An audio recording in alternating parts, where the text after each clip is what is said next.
the Chase Thomas Podcast, for people who have nothing but time to kill.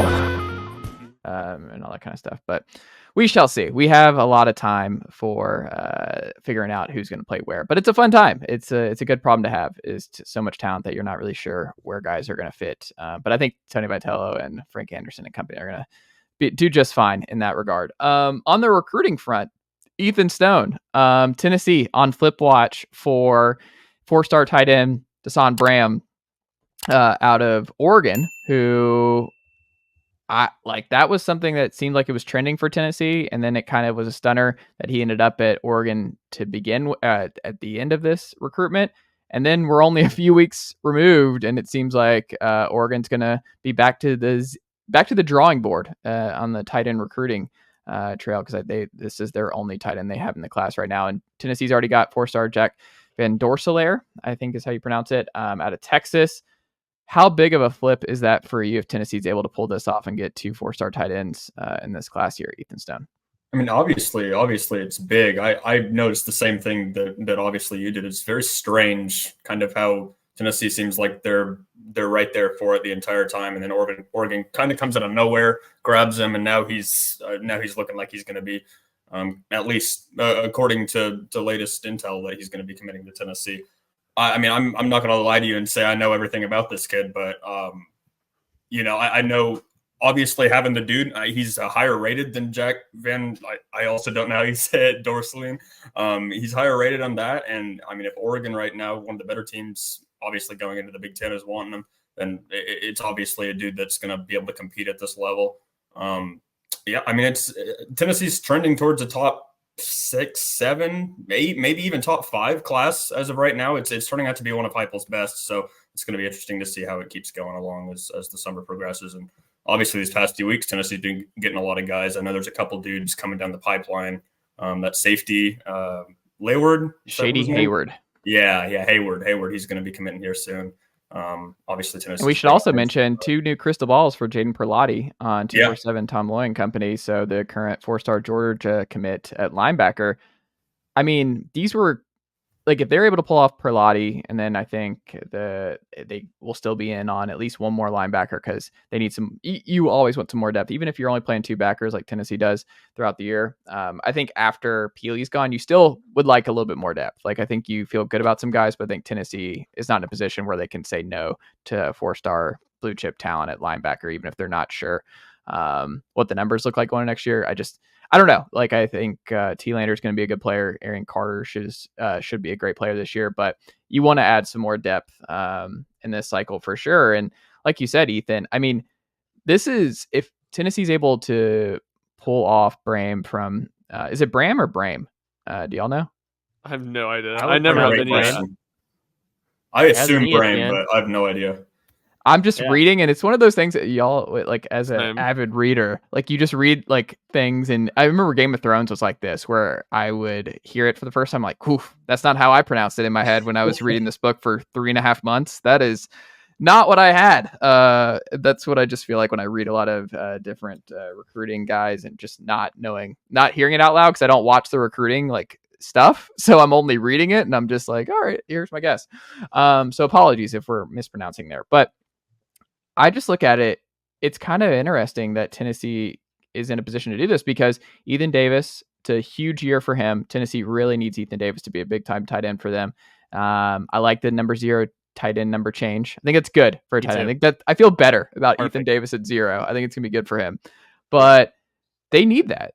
Tennessee has relied on the portal here, and then the homegrown guy and Jacob Warren, who's been there for many years, that Tennessee's been comfortable with, and that.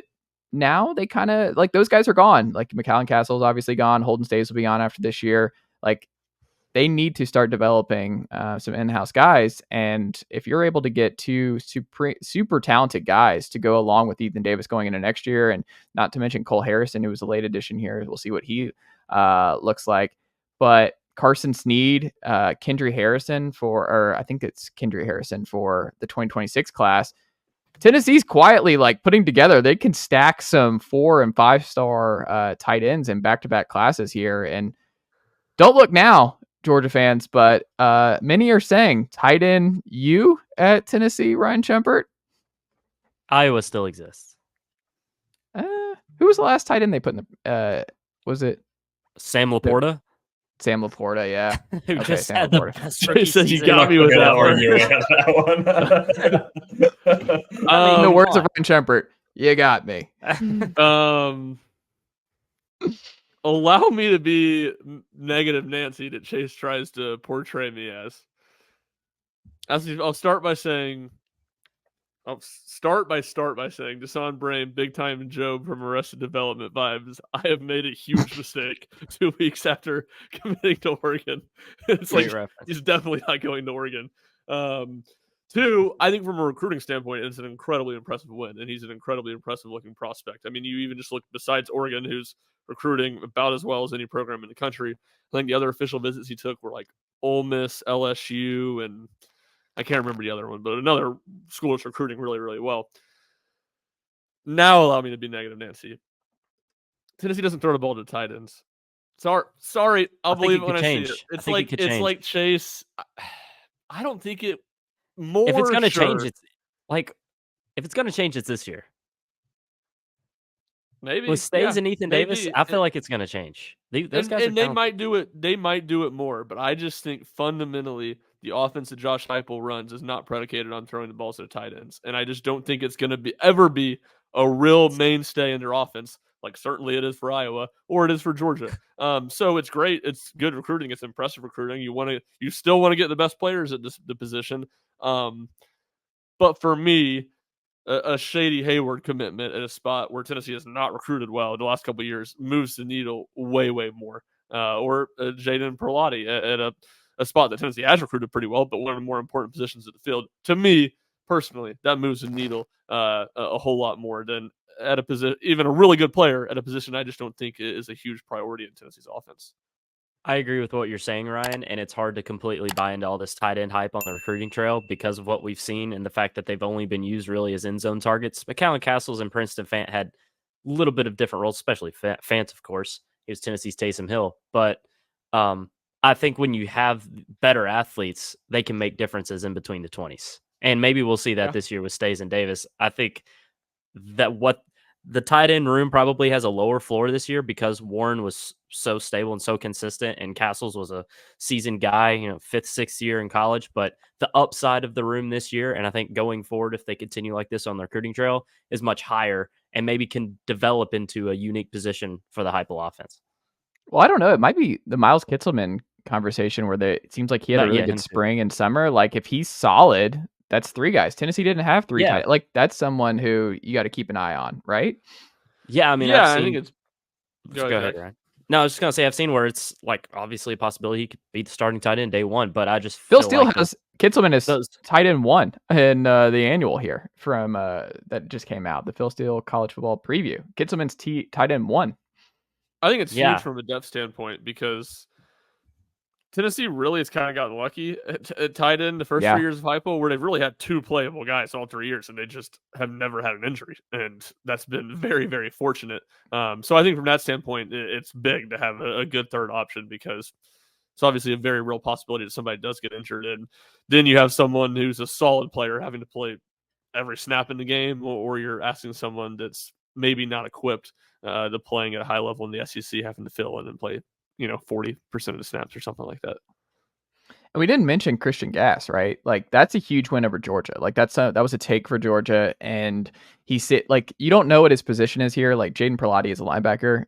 Christian Gass might be an edge guy. It might be a middle linebacker. It really just depends on if he's done growing and what his size looks like and everything else. But that's a huge win. He's a top 100 player. He's what got Tennessee back in the top 10 and some recruiting sites here. He's a big get. Because Christian Gass, William Inge, when he came in here, he has a lot of experience with linebackers. I think he also was an Iowa guy, if I remember correctly. I think he played defensive line at Iowa. I think that was what position he played. Inge.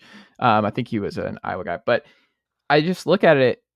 Tennessee is just they're stacking up in areas where it's kind of funny when you think about the linebacker room 2 years ago. For Tennessee with Jeremy Banks and Jawan Mitchell and just the options Tennessee had when Heupel first got here to look at where it might be next year and the amount of blue chip talent that Tennessee has stocked that room with, like, you feel really good. I feel really good about Arian Carter. I feel really good about Jeremiah Thielander. I feel good about Jordan Burns. I feel good about Jalen Smith. I feel good about Perlotti and Gass if they're in here. Like, you think about it, and obviously you're not going to keep everybody. Like Elijah Herring did just enter the portal and go to Memphis, but Tennessee is stacking a lot of talent at a position of need, very important position in this defense. And when you want to compete with Georgia, you want to compete with Alabama, you look at Alabama's 2 linebackers this year, they're going to be 2 of the best in the country. Like, that's an important position from the best of the best in the conference and the best of the best nationally. And Tennessee is they're getting there. You can just see it with these last few classes that Tennessee is stacking, and they're retaining guys. Like, that's the other part. Tennessee's done a really good job with roster retention. So when they're bringing in these blue chippers, it's taking a little bit. But going into year 4, Heupel and the staff deserves a lot of credit, because I didn't think a top 5 class was going to happen, maybe potentially ever during this era. I just think it's just so hard to pull that off in the modern recruiting area, and just certain limitations of just Tennessee in-state talent, this, that, and the other. But I look at it, if you land David Sanders and you can keep this run going with Shady Hayward, you flip Brame, like, there is a path to Tennessee being right there. What would make it easier is if George McIntyre was still a 5-star at all these sites. Like, I think that would be something, maybe he needs a big fall to change some stuff there a little bit. But Tennessee, I think right now, would we all agree that it would be kind of a surprise if Josh Heupel doesn't have his best class with this one? This is going to end up being his best class. What was the one 2 years ago? What did it end up being ranked? 10th? I remember 13 in there somewhere also. I think last year's ended up 13. Yeah, last year was the lowest, I think, of the last 3. I think it probably ends up 8 to 10 is my guess as to where this class ends up. But that's amazing. If you can get 8 to 10, that's great. That's because I think Tennessee, all they have to do, because fans who want the top 5 over and over again, that's not realistic. But Michigan just won a national title doing it the way that Tennessee's doing it, which is you've got to have like one of these 3 to 4 years have to break in the top 10. Like, you need a top 7, top 6 class once, and then you need to be in that top 12, top 13 the other 3 to 4 years. And then you can really, and then do well in the portal. That's enough blue chip talent to really make a run if you have the right quarterback and you get old enough. Like, that was a really old Michigan team that won it all last year. I think, Ethan, I mean, it does look like Tennessee is they're inching closer. And I think part of it too has to be Tennessee's winning football games. Like, Tennessee is not having to sell kids on, here's what I want to do at Tennessee. You can look at it and you're like, the defensive line's playing really well. James Pierce is probably gonna be a top 5 pick. That's kind of easy now for Rodney Garner and Chop and everybody to sell on the recruiting trail. If you come play defensive line at Tennessee, if you're Christian Gass and you want to play on the edge, whatever, you're going to have success. You're going to be pretty good.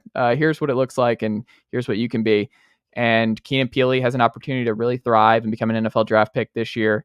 You look at where Aaron Carter is going to be. I think there's just, Tennessee is plugging a lot of holes. And I mean, right now, the final thing was corner and safety, Ryan, to your point, where Shady Hayward's an important get, because those are guys we just haven't seen Tennessee land at this point.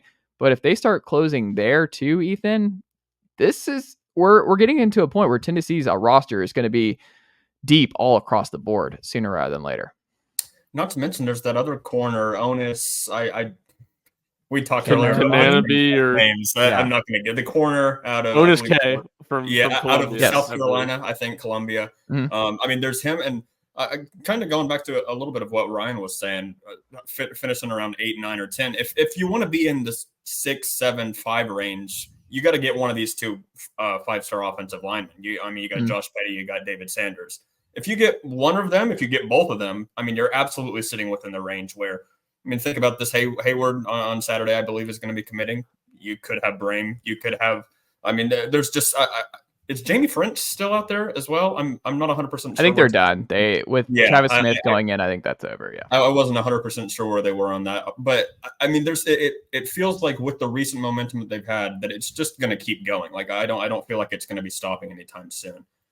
So that's exciting. And to your point, Chase, you say that it's because the team keeps winning. I mean, the offense has just gotten more fun. There was questions about whether or not the offensive line would be able to like keep in line, I guess, with just how fast Tennessee's offense is going, the tempo that they go with. And I mean, as we've said this podcast, that I mean, Tennessee's going to have a top offensive line in the SEC this year. So you've seen that improvement. You've seen that progression going into Heupel's fourth year. As we move forward, especially if Iamaleava and the offense just, explode like they're supposed to, and Tennessee goes 10-2, 11-1, it's just going to keep compounding on top of that.